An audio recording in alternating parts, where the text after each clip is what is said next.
You said that was going to kick off at the end, didn't you? I said if France go 1-0, which they did, and then it stays until like 10 minutes. I thought it might have got a little bit spicier, like in proper time, basically. And then we was watching. We thought that the actual screen had frozen, didn't we? When they was having the VAR check for Elise's goal, we're like, what are they looking at here? Because in a minute, it wasn't a foul in the build-up. No. So it gets the deflection, go 2-up. And you kept saying, no, the referee is frozen. It's not. That's not in real time. That's not in real time.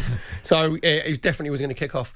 That's going to be massive in all the French national papers tomorrow. Trust me, that will be like headline news. What do you make of that VAR decision, by the way? Because we criticise it a lot in the Premier League. I mean, it didn't look like a foul to me whatsoever. More, we was thinking, are they checking for a penalty? Because we were obviously looking at the screen, so we couldn't hear the actual report going on. We was thinking, are they checking a penalty? There was no way. Was it Magnus Akliouche? I think that's how you pronounce it. He had the ball. He had the ball. He was dribbling. Exactly. It looked like he was going to get taken out in the box, come off him, and then Elise put it in the net. The thing is, it's the VAR, and it's been well documented. I'm not a fan of VAR because it's a joy sucker. Takes the unadulterated joy out of the game. Do you know what I mean? Spontaneity, whatever.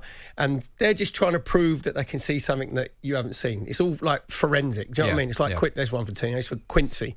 going back and just like keep dissecting it. And if you have to keep looking at it that long, it's not clear and obvious. 100%. So it was always going to be lively talking because obviously the backtrack with the Enzo Fernandez, situation. Yep. So I was surprised that there weren't a couple of Argentinian players sent off in real time, but it was always going to kick off at the end. Yeah. Always. Yeah. So let's talk about talking of Enzo Fernandez. Let's talk about this Chelsea situation. We don't just throw the show together. Oh, we don't. We get it all together.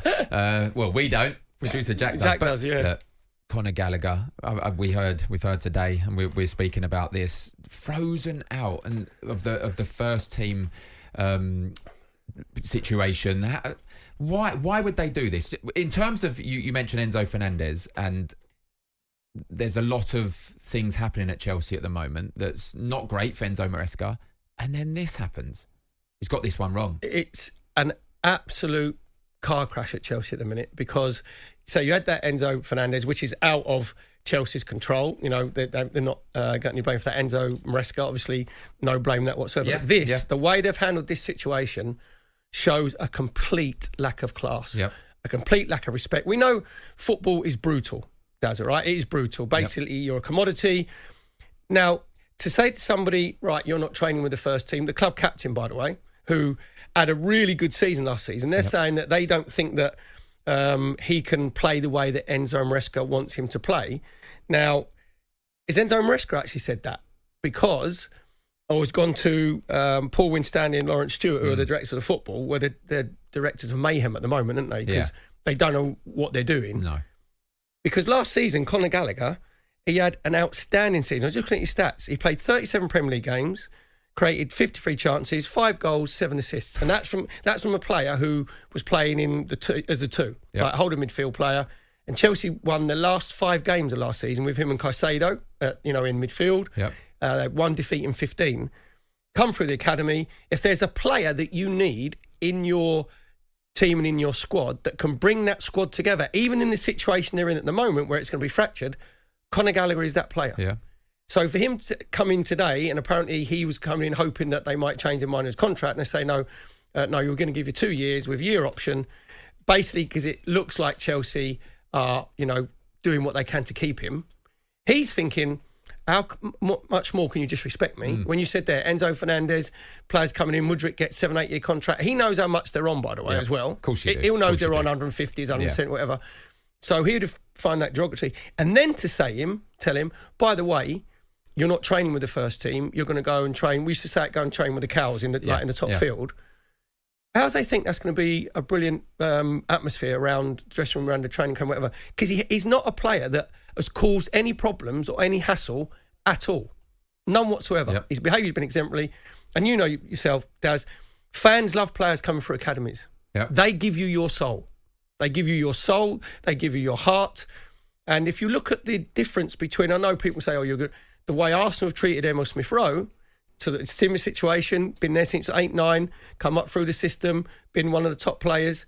You look at the way those players have been treated, is totally at different ends of the scale. 100%. I mean, you mentioned Emil Smith-Rowe and the situation. This is what sporting director Edu said about Emil Smith. Emil is loved by us at the club. He's been with us for many years. We are so proud that he's developed through our academy system into our first team. It's been a positive collaboration to find the right place for Emil, where he will continue to grow and make his mark on the Premier League. That's Edu.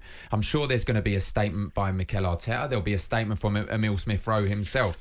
So the way Arsenal's treated one of their homegrown talents coming through the academy is exemplary. Yes, he's moved on, absolutely. And they knew he was going to move on. Yeah, he's moved on for his own development. And absolutely. I think they knew that he wasn't going to get the game time that he deserves, maybe. Yep. So move on to another Premier League club. They didn't stick around and sell him abroad or wait for offers somewhere else, so he didn't sell him to a Premier League club. They've done that. In this situation, Chelsea have made an absolute error. The way they've treated Conor Gallagher, who, by the way, is a Chelsea supporter. His family is Chelsea supporters. He lives a 10-minute drive from the training ground. He grew up a 10-minute drive from the training ground.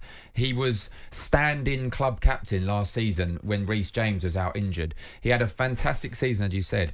Got into the England fold, got into the England side, went to the Euros. To be treated like this, while you're on holiday, by the way, and you come back and you expect to be offered a decent contract or at least something that you feel is correct for how you've done for that football club, it's appalling. And if and when he does leave, and if and when it's looking like it might be Atletico Madrid, I mean, Perry, who's the mugs there? Who's the mugs there? Well, Conor Gallagher's going into the Champions League. He's obviously probably going to double, maybe treble his wages. He's going to a world-class manager in Diego Simeone, where it will be a different culture. He will have to prove himself. The style of football will suit him the way that obviously Atletico play will suit him as well. Yeah. And you said about the statements, Arteta's quote about Emil Smith-Rowe. I'm sad that Emil's leaving us, but excited for him to take his new opportunity at this stage of his career when he needs to be starting matches and playing regularly. Emil is loved by everyone at the club and leaves us with our gratitude, absolute respect and best wishes. We all wish Emil and his family well at Fulham. So there's a mutual respect there, because they're not saying that we don't think you're any good or you can't play the way you want to play. You're 24 and you aren't going to be a regular starter and you deserve first team football. This is Chelsea. This is obviously reported. The Blues' reasons for the shorter terms offered is they no longer see a long-term future club for their academy graduate. They have concerns over his ability to play the possession-based style of a new boss, Enzo Maresca, and are reluctant to offer him a long-term deal due to that.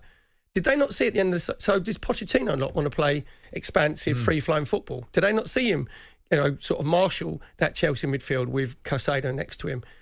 And we're talking about... I'd love to see Chelsea fans, what they actually think was going on at their club, because it is disrespectful the way they've treated Conor Gallagher. But I don't think Enzo Maresca comes out of this with any credit. I don't. The reason being is, if he said that he doesn't think Conor Gallagher can fit the way that he wants to play, and he hasn't really seen enough of him anyway, and he knows obviously from what he's done last season, I think that's a bad judgment.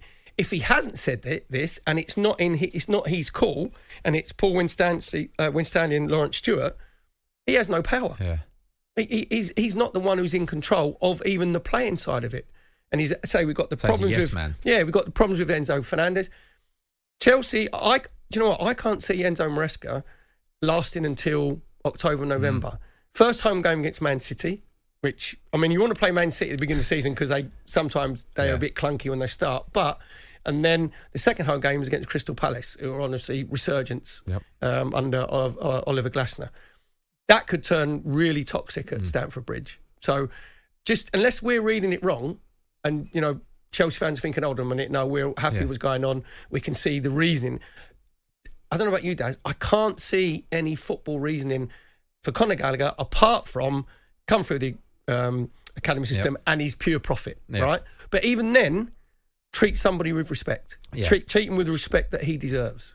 And they haven't. There's no respect there. Yeah, of course. It doesn't have to be this public belittling of a player that's done so well for the football club.